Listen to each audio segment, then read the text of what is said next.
अस्सलाम वालेकुम, जय भीम, सत श्री अकाल। भारत के तमाम मूल निवासियों को मेरा क्रांतिकारी जय भीम। मैं Usama Arman, Karnataka media spokesperson Bhim army. भाइयों और साथियों, आज मैं बहुत ही ख़ास विषय पर बात करना चाह रहा हूँ। उम्मीद है कि आप तमाम लोग इसको बखूबी अच्छी तरह समझ पाएंगे और इस पर अमल करेंगे। भाई और बुज़ुर्गों और साथियों, मुल्क के अंदर किस तरह के हालात गुज़र रहे हैं और किस तरह के हालात आने वाले हैं, ये आप सभी को बखूबी बहुत अच्छी तरह मालूम है। इसको रोकने के लिए क्या करना है और किस तरह से काम करना है, ये भी आपको पता है, लेकिन आप इस चीज़ से डरते हैं।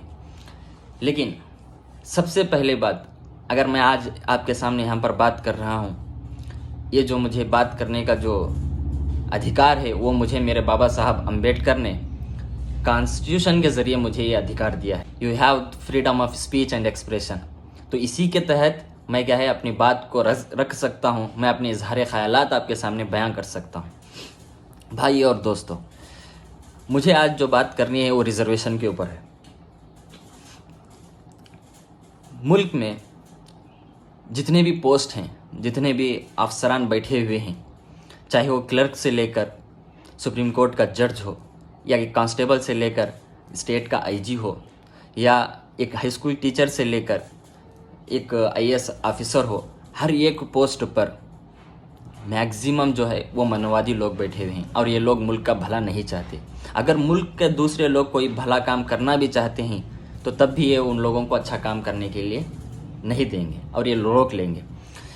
तो सबसे पहले इन लोगों को वहाँ से हटाना है और अपने समाज के लोगों को वहाँ पर बिठाना है। तो ये कैसे होगा भाइयों? रिजर्वेशन के तहत ये काम होगा। और ये रिजर्वेशन जो है ये मुझे और आपको और सारे लोगों को, भारत के तमाम मूल निवासियों को मेरे बाबा साहब अम्बेडकर ने इस कॉन्स्टिट्यूशन के ज़रिए हम सबको ये अधिकार दिया है।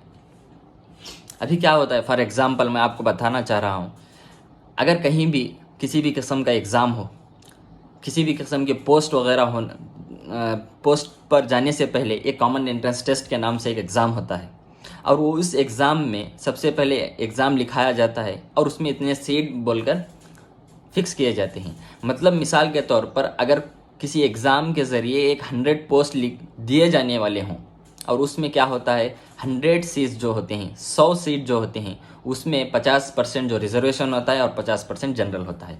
50% में रिजर्वेशन की बात करता हूँ, जितने भी बहुजन समाज के लोग हैं, चाहे वो ओबीसी के हों, SC ST के हों, माइनॉरिटीज़ के हों, अदर बैकवर्ड क्लासेस के हों, जितने भी लोग हैं, मैं बोल रहा हूँ बहुजन समाज के जितने भी लोग हैं, इन लोगों के लिए 48% रिजर्वेशन होता है। यानी 100 में से 40 पर 8 जो सीट होते हैं वो रिजर्व होते हैं।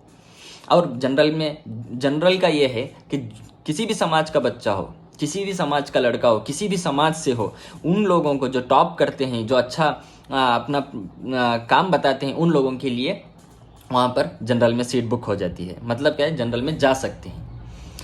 अभी मैं ये बात आपको क्लियरली बताना चाह रहा हूँ और इसको आप बखूबी समझें कि मैं कहना क्या चाह रहा हूँ। अभी 48% जो रिजर्वेशन होता है हमारा, ये 48% बच्चों को रिजर्वेशन से पहले ही जनरल में इनके लिए सीट अलॉटमेंट हो जाती है, सीट मिल जाती है। लेकिन क्या है, दूर होने की वजह से जनरल में जिसको सीट मिलती है वो गवर्नमेंट के थ्रू जिस जगह डाला जाता है उस जगह पे जाकर नौकरी या पढ़ाई करनी पड़ती है। लेकिन रिजर्वेशन में ये होता है कि अपने डिस्ट्रिक्ट में, अपने सिटी में, अपने स्टेट में पढ़ने के लिए हम रिजर्वेशन के थ्रू रिजर्वेशन के थ्रू अपने ही जगह पर आ जाते हैं। ये एक फ़ायदा है, लेकिन इससे नुकसान कितना है ये बात को समझे। 48% जो रिजर्वेशन होगा, इन लोगों के लिए जनरल में भी सीट मिल सकती है। आप ये बात क्लियरली समझ लें कि जिसको भी 48% जिसको भी जनरल में सीट मिलती है वो जनरल में ही ले लें, क्योंकि अब रिजर्वेशन का जो कोटा रहेगा वो बिल्कुल खाली ही रहेगा, रिजर्व ही रहेगा और उसी समाज के लिए, लोगों के लिए रहेगा। मिसाल के तौर पर अगर कोई SC ST के लोग हैं और मुस्लिम समाज के लोग हैं, 27 to 28% रिजर्वेशन SC ST के लिए होगा और मुस्लिम समाज के लिए 9 to 10% रिजर्व रहेगा। मतलब ये हुआ कि 100 में से 37 जो सीट्स होंगे वो 37 सीट रिजर्व रहेंगे। अगर इन लोगों को अगर इन लोगों को जनरल में सीट मिलती है तो जनरल में ले लें, क्योंकि रिजर्व में जो 37 सीट रहेंगी वो रिजर्व में ही रहेंगे। बात को समझे। 48% बहुजन समाज के लिए है, 2% मनवादी लोग हैं, सिर्फ 2% रिजर्व है मनवादियों के लिए। 48% अगर जनरल में मिल रहा है जनरल में ले लें, लेकिन 48 रिजर्वेशन का जो रहेगा वो खाली ही रहेगा। इसकी वजह से 48 to 48 तो 96 हो गए, तो 100 में से 90 पर 6 जो लोग होंगे वो अपने ही बहुजन समाज के लोग उन अधिकार पर बैठे होंगे। तो ये बात आप क्लियरली समझ लें, अपने दोस्तों के लिए शेयर करें, अपने बच्चों के लिए ये चीज़ का इस्तेमाल करें। कहीं भी आप क्या है सीट कॉमन एंट्रेंस टेस्ट लिख रहे हैं और उसमें अपने बच्चों से कहें कि जनरल में ही सीट ले लें। परेशानी होगी कि दूर जाकर रहना पड़ेगा, लेकिन सह लें, अपने समाज के लिए बेहतर होगा, क्योंकि अपने ही समाज के दूसरे लोग दूसरी जगह पर अपने रिजर्वेशन के थ्रू अंदर आ जाएंगे और इससे समाज के लिए बिल्कुल फ़ायदा होगा। मैं इसी के साथ अपनी बात ख़त्म करता हूँ। जय भीम।